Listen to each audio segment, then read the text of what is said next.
Hello everyone, welcome back to my channel. ఇట్లు మీ మా సౌజన్య. అందరూ ఎలా ఉన్నారు?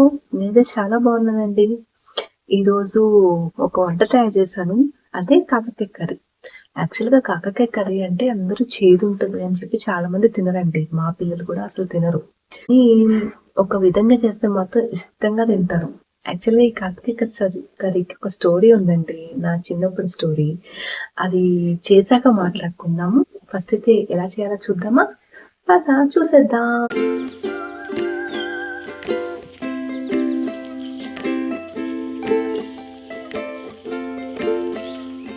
కాకరకాయ కర్రీకి కావాల్సిన పదార్థాలు: కాకరకాయలు 4 పెద్ద సైజు అండి, ఉల్లిగడ్డ 2 పెద్ద సైజు ఉల్లిగడ్డలు, ఎండు కొబ్బరి 1 చిప్ప మొత్తము, కరివేపాకు కావాల్సినంత, కారం తగినంత, ఉప్పు తగినంత, ఆవాలు, పసుపు, ధనియాల పిండి, జీలకర్ర, ఆయిల్ అండి, ఆయిల్ డీప్ ఫ్రైకి సరిపడా అండ్ కర్రీలోకి.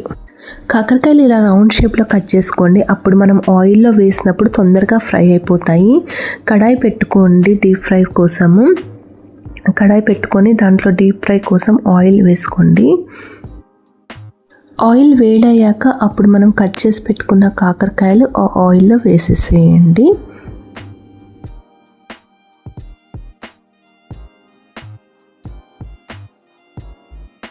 ఇది మనం మీడియం ఫ్లేమ్లో వేగనిస్తూ ఉందాము, ఎందుకంటే మళ్ళీ హై ఫ్లేమ్లో పెడితే ఆ కాకరకాయ అనేది మాడిపోతూ ఉంటుందండి. సో మనం మీడియం ఫ్లేమ్లో చేద్దాం. ఈలోపు మనం మిక్సీ పట్టుకుందాము.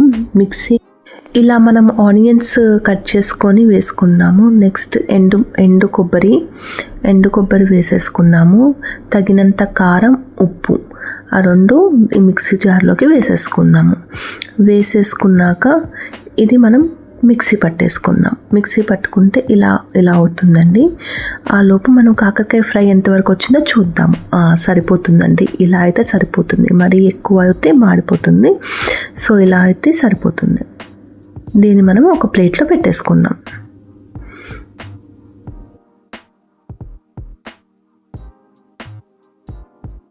ఇప్పుడు వేరే ప్యాన్లో హీట్ అయ్యాక 2 టేబుల్ స్పూన్స్ ఆఫ్ ఆయిల్ వేసుకోండి. నేను సేమ్ అదే ఇందాక డీప్ ఫ్రై చేసిన ఆయిల్ వేసేసుకున్నాను. దాంట్లో జీలకర్ర, ఆవాలు, కరివేపాకు, పసుపు, నచ్చితే అల్లం వెల్లుల్లి పేస్ట్ కూడా వేసుకోవచ్చండి, అది ఆప్షనల్. వేసుకున్నాక మనం ఇందాక మిక్సీ పట్టిన మిశ్రమం ఉంది కదా, ఆనియన్ పేస్ట్ దీంట్లో వేసేసేయాలి. వేసాక మంచి కలపాలండి, అంటే ఆనియన్లో ఉన్న పచ్చితనం మొత్తం పోవాలండి. అంటే లో ఫ్లేమ్లో పెట్టుకొని నిదానంగా మొత్తం కలుపుతూ ఉండాలండి. ఆనియన్ పేస్ట్ చక్కగా ఫ్రై అయిపోయాక ఇందాక మనం ఫ్రై చేసి పెట్టుకున్న కాకరకాయ దాంట్లో వేసేసుకోవాలండి. వేసేసుకున్నాక ఆనియన్ పేస్ట్ అండ్ కాకరకాయ మంచి కలిసిపోవాలి. అలా మొత్తం నీట్గా లో ఫ్లేమ్లో ఆ 2 కలిసేలా కలుపుతూ ఉండాలి.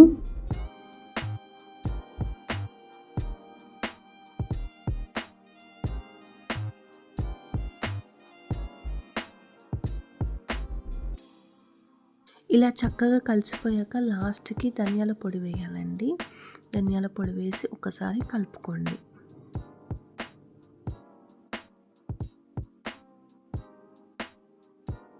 అంతే, కాకరకాయ ఫ్రై రెడీ అయిపోయింది. అస్సలు చేదు ఉండదు, చక్కగా పిల్లలు కూడా తినేయచ్చు.